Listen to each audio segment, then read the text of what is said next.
বাঁশের চাপা দেয়। গাজী অচেতন হয়ে শুয়ে থাকে আর মনে ভাবে ছোট বউ তার সাথে বিশ্বাসঘাতকতা করল। তখন সে পরিকল্পনা করে ছোট বউকে কিভাবে মারা যায়। সুযোগ বুঝে সে একদিন হাতে ঢুকে পড়ে পারু ঘরে।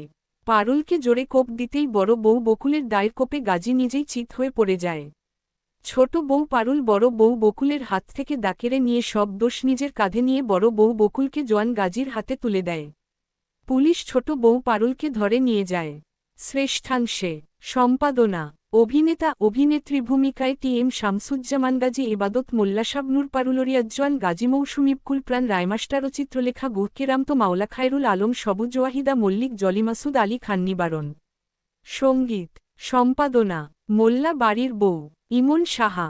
কর্তৃক মুক্তির তারিখ 2005, বাংলাদেশ। শব্দধারণের সময় 2005। ঘরানা চলচ্চিত্রের গানসঙ্গীত প্রকাশনীজি সিরিজ, প্রযোজকজি সিরিজ। মোল্লা বাড়ির বউ ছবিটির গীতিকার শাহ আলম সরকার এবং সুর ও সঙ্গীত পরিচালনা করেন ইমন সাহা। সাউন্ড ট্র্যাক সম্পাদনা ট্র্যাকগান গীতিকার সুর ও সঙ্গীত কণ্ঠশিল্পী পর্দায় এক খড়কুটার এক বাসা বাঁধলাম শাহ আলম সরকার, ইমন সাহামনির খানকিরামতো, মাওলা ও মৌসুমী 2 অন্তর দিলাম বিছাইয়া, অ্যান্ড্রু কিশোর ও কনক চাপারিয়া, জো, শাবনূর 3 বোনের কোকিল, সাবিনা, ইয়াসমিন, মৌসুমী 4 থেমে গেল বুঝিয়াগুন ও বেবি, নাজনী, নরিয়া, জো, শাবনূর 5 বান্ধিলাম পীড়িতের ঘর, মতাজ, চিত্রলেখা গুহ ও মৌসুমী 6 যন্ত্রণার আগুন ও মতাজ ও সাবিনা, ইয়াসমিন, চিত্রলেখা গুহ ও মৌসুমী। তথ্যসূত্র।